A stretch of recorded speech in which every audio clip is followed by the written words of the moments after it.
Heard something outside the walls today.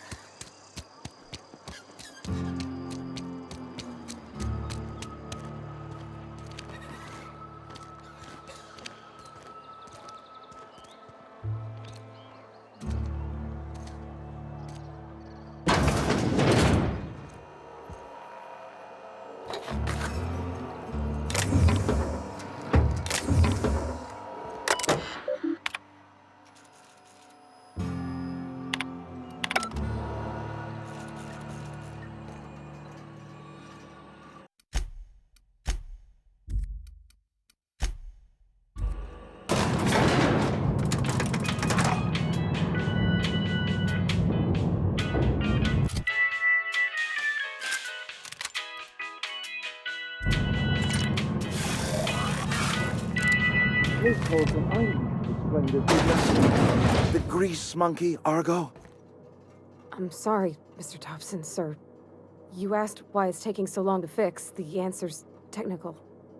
Don't apologize. Just try using small words for me. The can's bust open in the oven because she's set to cook saltuna, which isn't what we've got. Mr. Thompson? I think there's someone here to see you. Focus, Miss Holcomb. You and I are still talking. Let's start over. Walk me through the process. Show me where it's going awry. Well, sure. It's, mostly on account of what we're feeding into the mechanism. It puts food in cans. We have food, we have cans. Why won't it work like we need? She's expecting saltuna of a certain size. We're filling the cans with, well, not fish.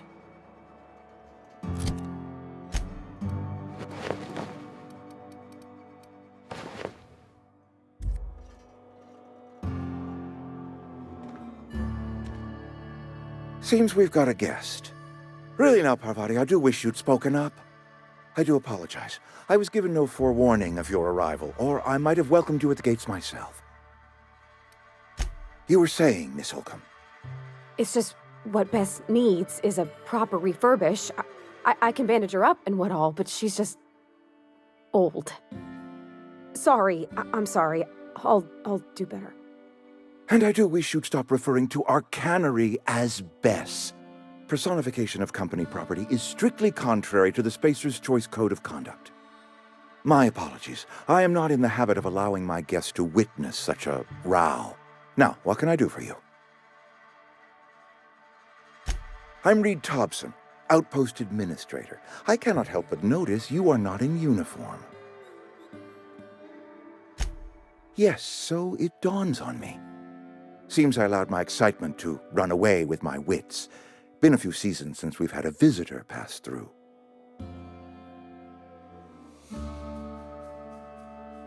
Only regulator we got is hooked up to the town transformer. Mr. Thompson ain't liable to be keen on dismantling it. I beg your pardon. I am most emphatically not keen on any such thing. I can't let you have our power regulator. But I happen to know of another one. And I happen to know exactly how you may retrieve it without frying yourself in the process. There's a power regulator in the old botanical lab. It's mostly abandoned, so all that power is being squandered. Go down to the geothermal plant. Reroute power from the botanical district over to us. Once their power's shut down, you can have their regulator and be along on your way.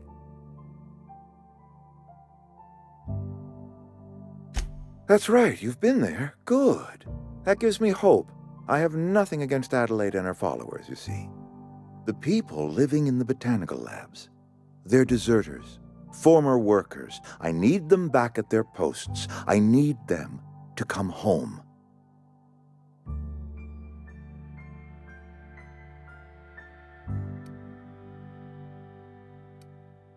Good law, no, I don't want you killing anyone, least of all them. My hope is that by cutting off their power, you will convince those deserters to come back to town. Before you go to the plant, I want you to stop by the botanical lab.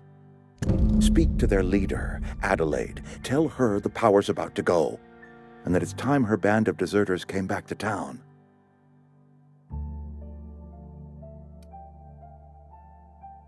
You spoke with them? Are they keeping well? Then they leave themselves vulnerable to marauders. Our town is surrounded by high walls. I have tried to remind them of this salient fact, but they will not speak with me. Nonetheless, they did speak to you, or at the very least, refrained from opening fire on you. That is reason enough for hope. Adelaide's older than the other deserters. She's dignified, kindly. From what I understand, her camp looks to her for leadership.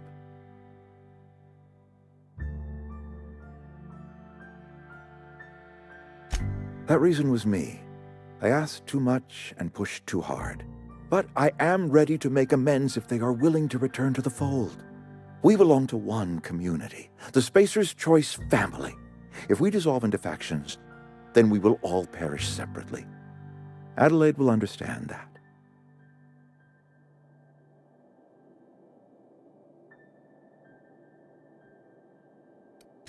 Of course, I understand completely. Here, let me give you the passcode to the geothermal plant. A sign of good faith, for so politely listening to me as I ramble on.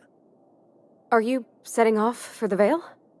Because I know my way around. I mean, in case you want a guide. I mean, if that's all right with you, Mr. Thompson. Sir. I hesitate to part ways with Miss Holcomb, but I cannot deny that she is talented, and may prove useful to you. Great! I got my wrenches and diagnosticators and hairpins and engine tape, so I'm all set. Well, I am glad to hear that.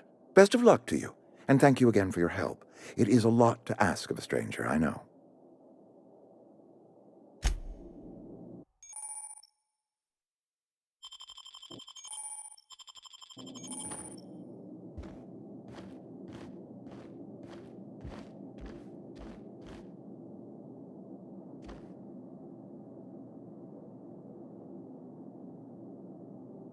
We better clear out of Mr. Thompson's office before we talk.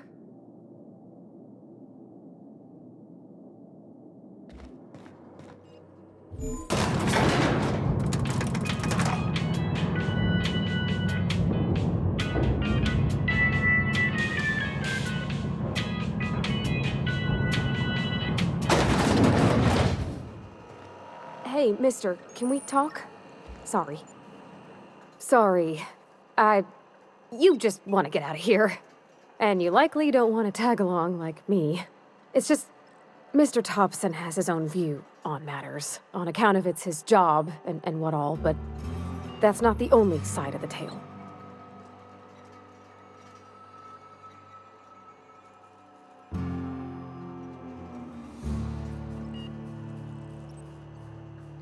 To Mr. Thompson, a person's a gear.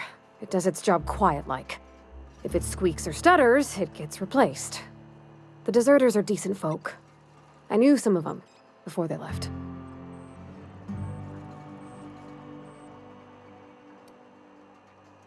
I don't know anybody well.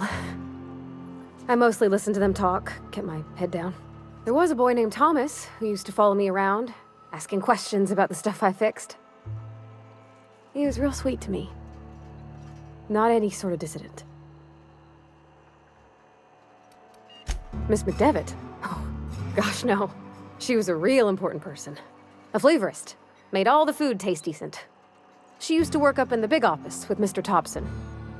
All I know is she left after her son died. It was a real big to-do. I could hear them both yelling clear from my own place. Can't say as I know. I wasn't there. The sound carried, but not the words. If Mr. Thompson ain't of a mind to tell you his own self, you'd best ask Miss McDevitt, if you can get out to her.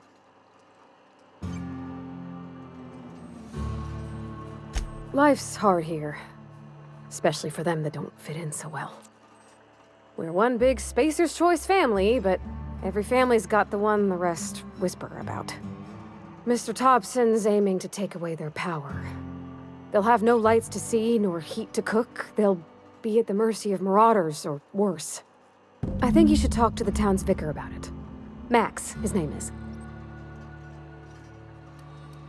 Books are for rich folk. I wonder what he wants with something like that.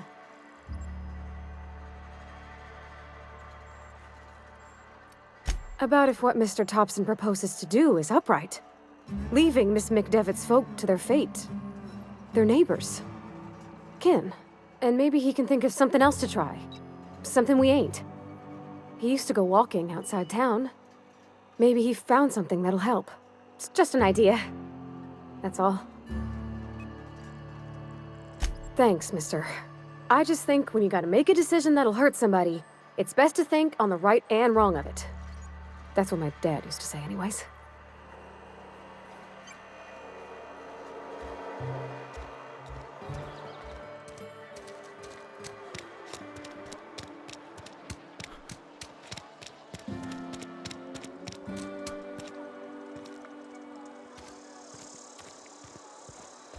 I've always felt weird in here. It's too clean.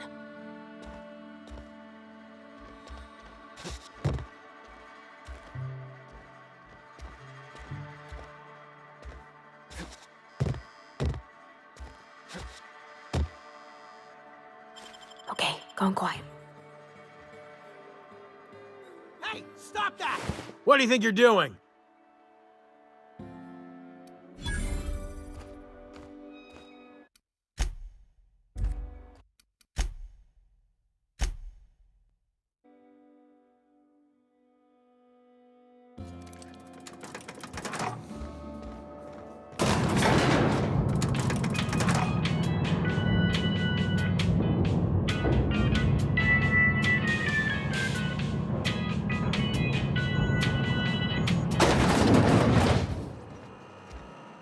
It's...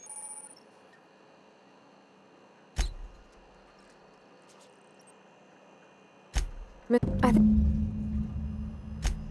That's what my...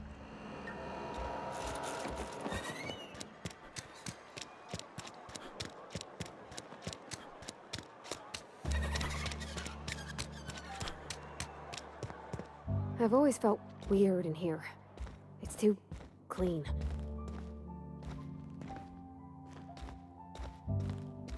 Where are we headed? You mean about the mission being too clean?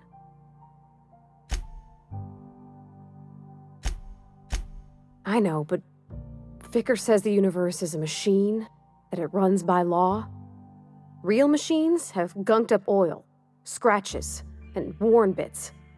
You can tell they've seen handling, been used by folk. The machine Vicker sees is one ain't never been run. It's not for people to live in. It's something on a museum shelf, under glass.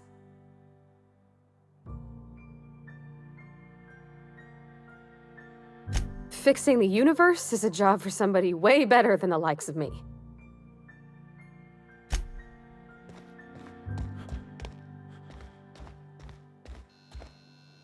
I'll meet you on the ship when you're ready to depart from Emerald Vale, Captain. But what? I thought you would talk to him. You wanted to speak to me, Ms. Holcomb?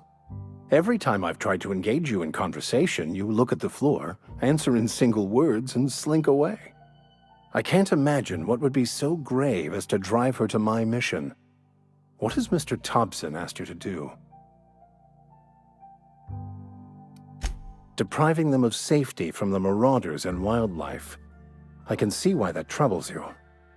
Miss Holcomb has a soft heart. Always has, if you believe the talk.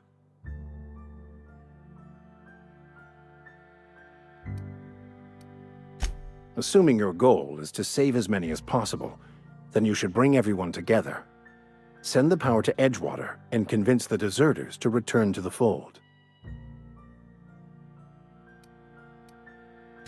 Not if things are left to stand as they are.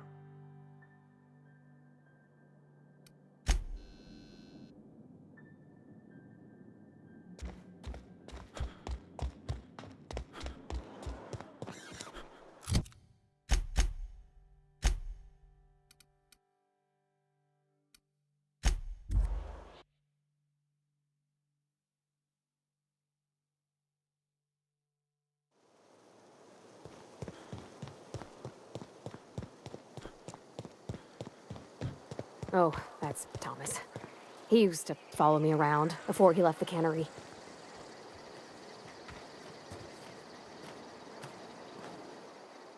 Any luck finding one of those manuals? Whoa, Miss Parvati. Hey, you're, what, how are you? Hi, hello. Are you, are things safe out here? How are you keeping? Great, just great. I've been trying to keep stuff running, just like you. Only I'm not so... Wait, they didn't kick you out, did they? Oh gosh, no, I'm just along with this fella here. What's on your mind? Luck, mostly. Nothing's needed serious repairing yet. Nothing's broken down that we can't just replace with something scavenged from the outskirts. Oh, I can swap out a water filter or charge up a battery and go on pretending I know what I'm doing, but the moment I'm asked to do any real engineering, I'm in trouble. Couple months. This camp's my home. People you see milling about, they're my family. At least I think of them that way. I owe them my life. Would have died in the wilderness if they hadn't chanced upon me, starving and delirious. We all left the cannery for one reason or another. Me? I was let go, mostly on account of my incompetence. I mean, I was incompetent. I couldn't even survive on my own. Grace found me, Adelaide took me in, I've been on my feet ever since. You weren't incompetent. You just didn't fit the cannery. Not like here. This place had a U-shaped hole, and now it doesn't. You could stay, you know. Here. I'd be happy to... we could really use... this isn't coming out right. If you want, Adelaide would make a place for you. What's on your mind?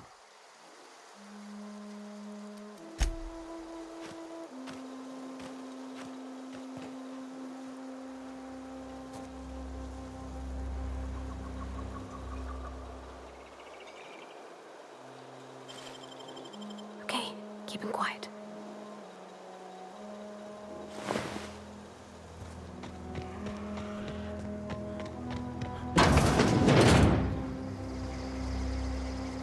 Sure, on my way.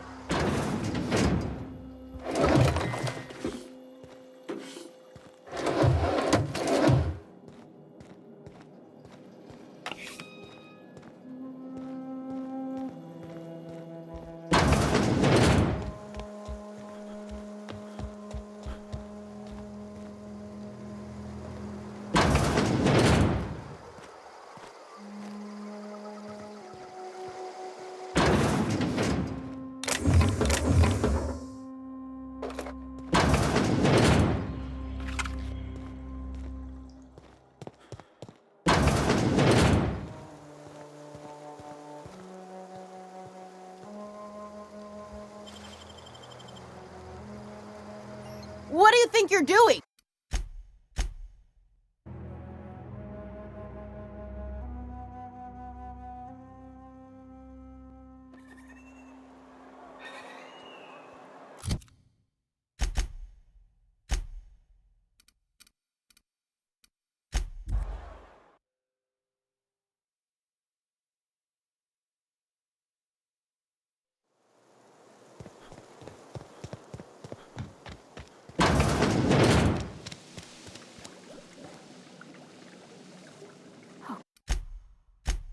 Gosh, it's so pretty. If you're hungry, there's meat turning on the spit outside.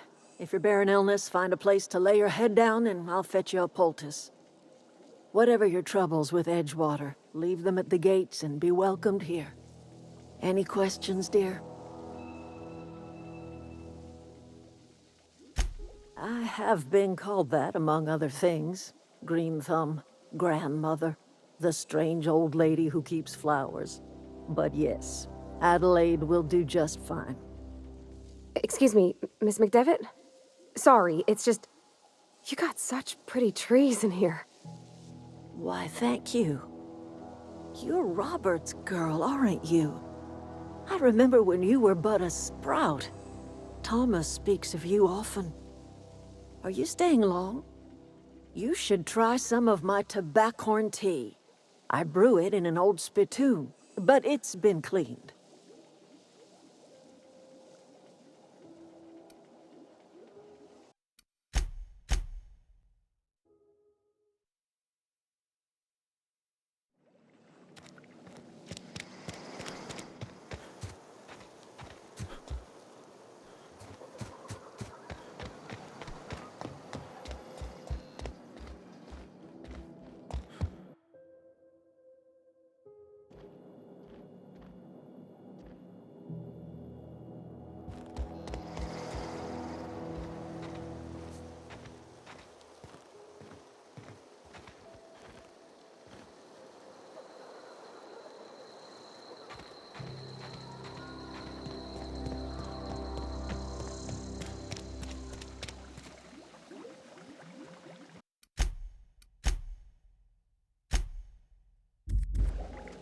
If you're hungry, there's meat turning on the spit outside. If you're bearing illness, find a place to lay your head down and I'll fetch you a poultice. Whatever your troubles with Edgewater, leave them at the gates and be welcomed here. Any questions, dear? I have been called that, among other things. Green Thumb, grandmother, the strange old lady who keeps flowers. But yes, Adelaide will do just fine. Excuse me, Miss McDevitt? Sorry, it's just... You got such pretty trees in here. Why, thank you. You're Robert's girl, aren't you? I remember when you were but a sprout. Thomas speaks of you often. Are you staying long? You should try some of my tobaccorn tea. I brew it in an old spittoon, but it's been cleaned. No, dear. The garden belongs to us all. Life is the gift of the universe, and the universe yields its bounty equally, absent of prejudice.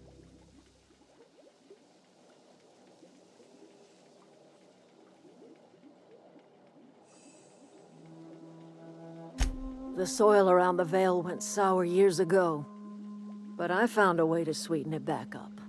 The secret recipe is a little bit of elbow grease, a dash of love, and a heaping pile of special fertilizer.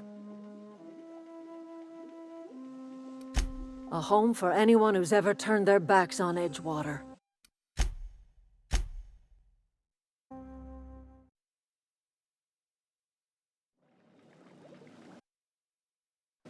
If you're hungry, there's meat turning on the spit outside.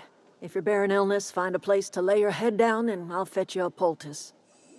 Whatever your troubles with Edgewater, leave them at the gates and be welcomed here. Any questions, dear? I have been called that, among other things. Green Thumb, grandmother, the strange old lady who keeps flowers. But yes, Adelaide will do just fine. Excuse me, Miss McDevitt? Sorry, it's just... You got such pretty trees in here. Why, thank you. You're Robert's girl, aren't you? I remember when you were but a sprout. Thomas speaks of you often. Are you staying long? You should try some of my tobaccorn tea. I brew it in an old spittoon, but it's been cleaned. A home for anyone who's ever turned their backs on Edgewater. A home for those of us with nowhere left to go and nothing to lose. So, like the spores of the puffball, cast on the wind and alighting on fresh soil, we put down new roots.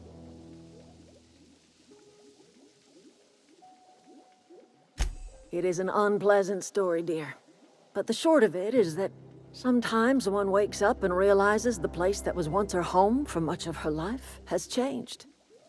The home in which we spent our lives has left us behind, and so we must move on. And that is as much as I will say on the subject. Reed Thompson, you here on behalf of that cold-eyed reptile? Let's hear it. What's Reed's idea of peace, then?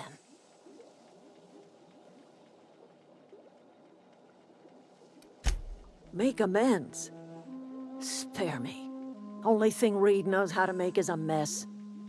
Like everything else that comes out of Edgewater, that peace offering is canned. I and my own are living just fine out here by ourselves.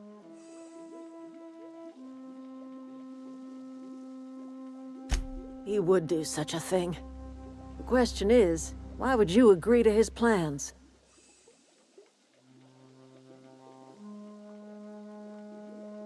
Cannery's got a regulator. You want ship parts, you ought to rip 'em out of the cannery's guts and leave us be. If you're going down to the plant, you should divert power away from Edgewater and toward our end of the grid. Think about it. You'd be liberating an entire town from a lifetime of service to that odious cannery. Seems the sort of thing a hero would do. A hero to the people who matter. To us. To the ones who come around. To the ones you save. Reed will never understand. He has been too long inebriated on the wine of corporate culture. All he sees is productivity, output, profits. You bring power to Reed's town and you'll be killing us. Reed knows it. He's counting on it.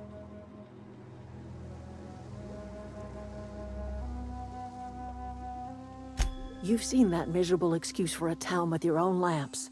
Hollowed out workers laboring their lives away at the cannery, living off whatever scrap Spacer's choice throws them. You know that's true, don't you, Ms. Holcomb? Your father died of overwork. His heart gave out. He was tired all the time, sure, but he was old, ma'am, and he raised me all by his lonesome. Look what they did to this child. Lost her family to the company, and still she defends them.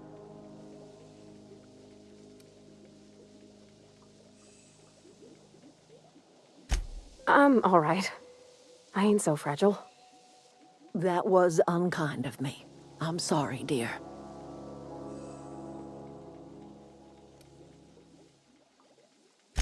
It's not much of a living. Every single person in that town has sold themselves to Spacer's Choice. The company owns them. Body, blood, and bones. You've been there. You've seen it. All anyone ever does is toil over a cannery. They give their lives for some heartless corporation, and then they're tossed into a Spacer's Choice brand cemetery.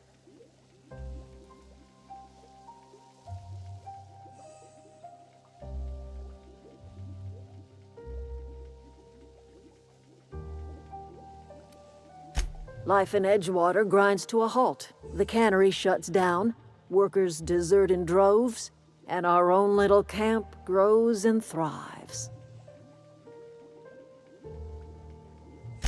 I trust you will listen to your conscience.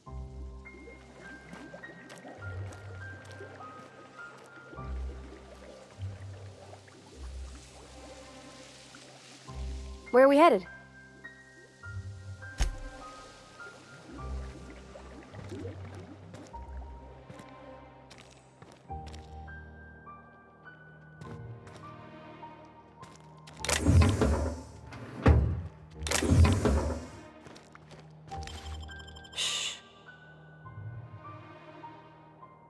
What do you think you're doing?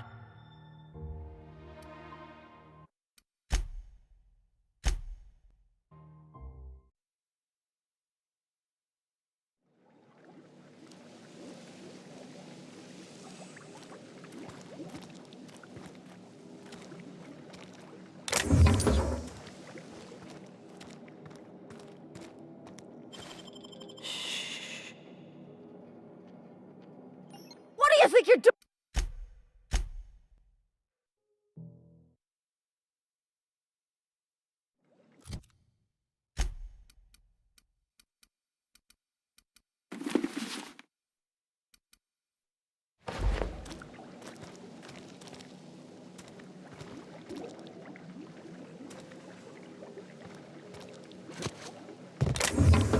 What do you think you're doing?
I'm going.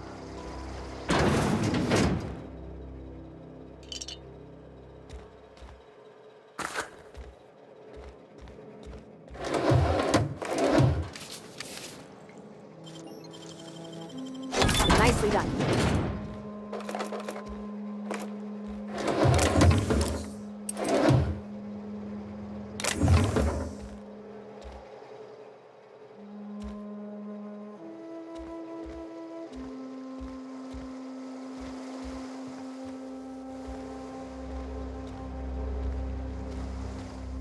Gotcha. Oh, that's Thomas. He used to follow me around before he left the camp.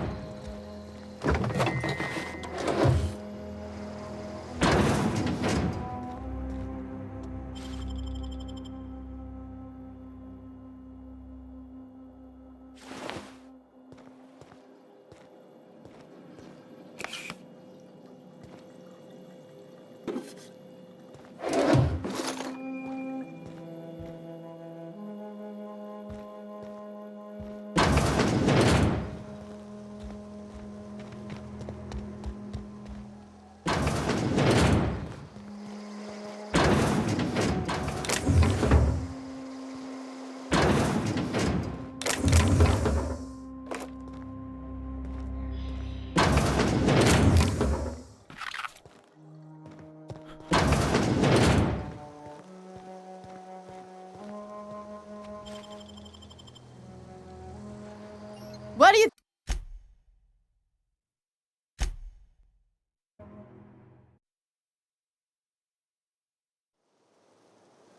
Sure.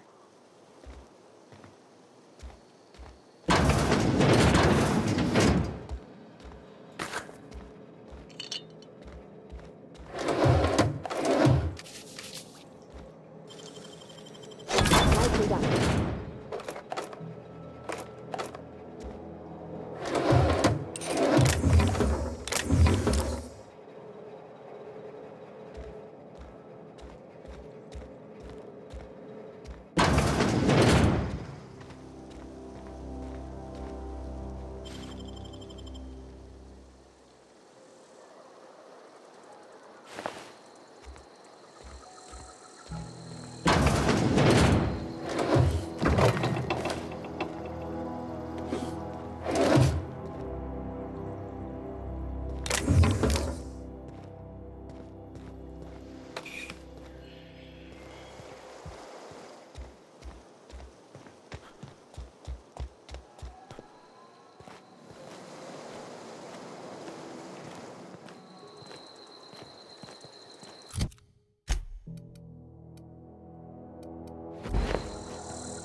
Coming back.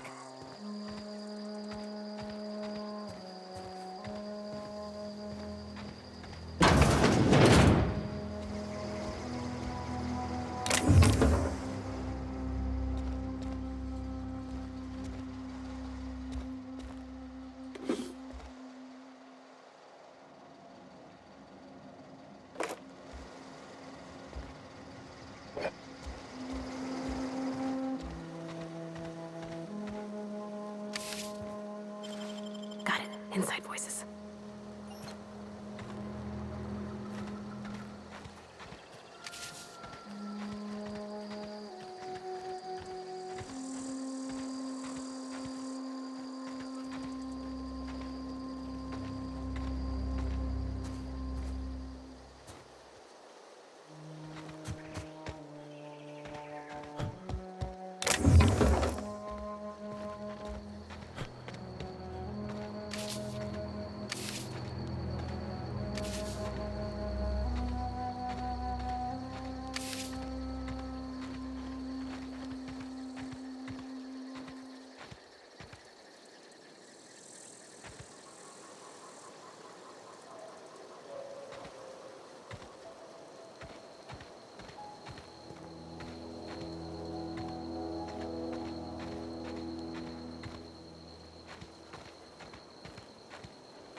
I'm going.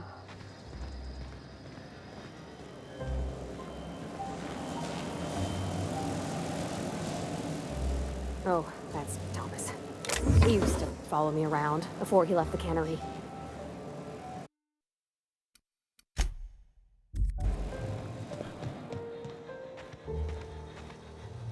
On my way.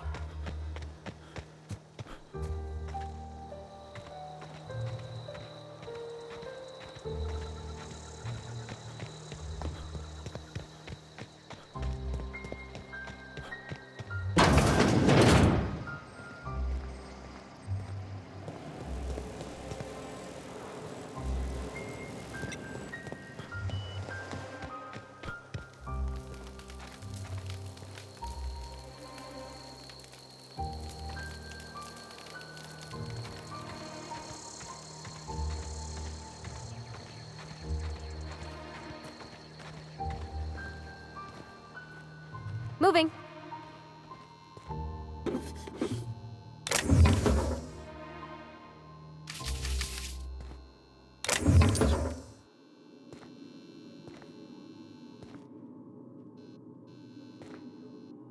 Heading back.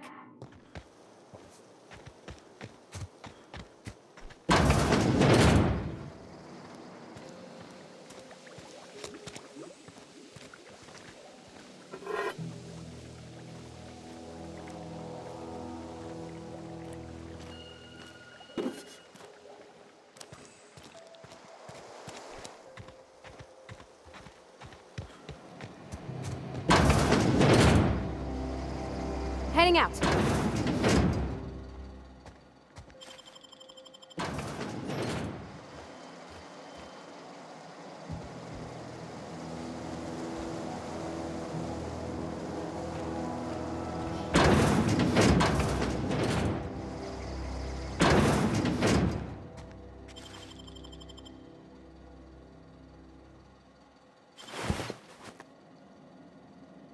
Home is where the heart is. Marauders took that saying a little too literally. Got the strangest craving for Adrena time.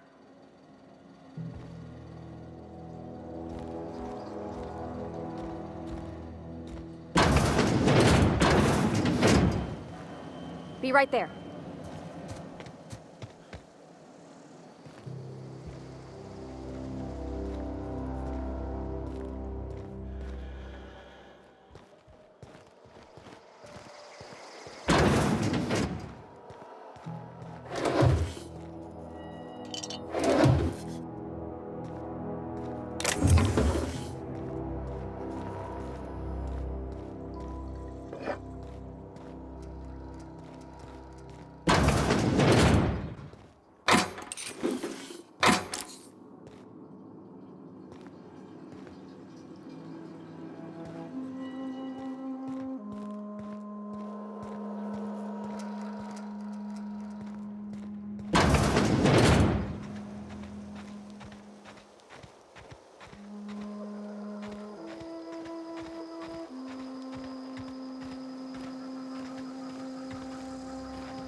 What do you think you're doing?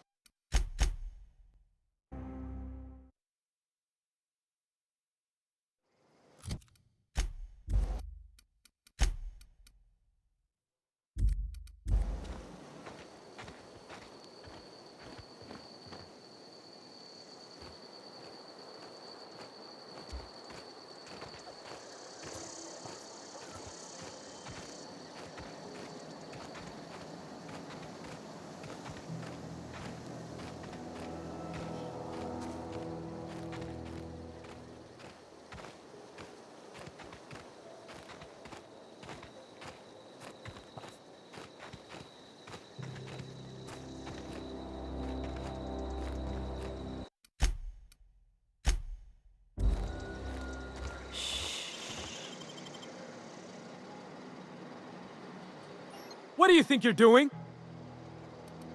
I ain't dying today!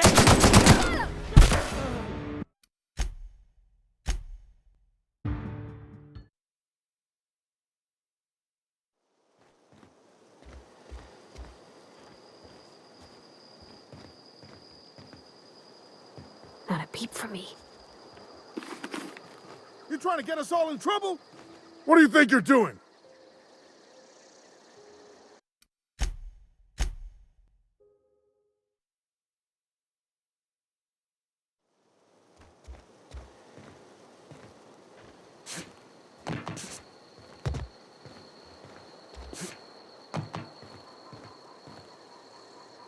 Not a peep from me.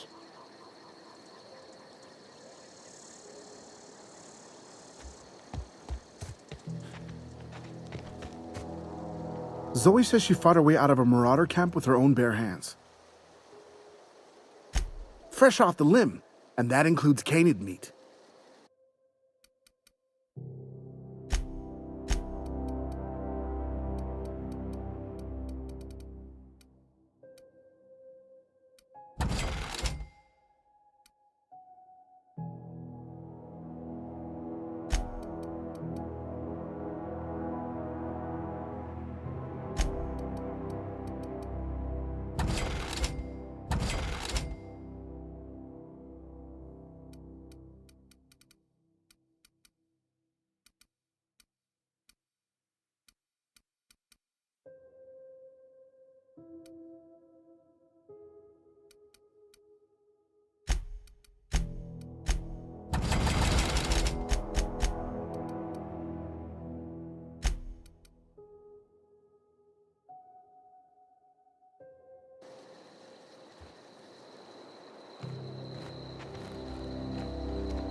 Something I can help you with? Fresh off.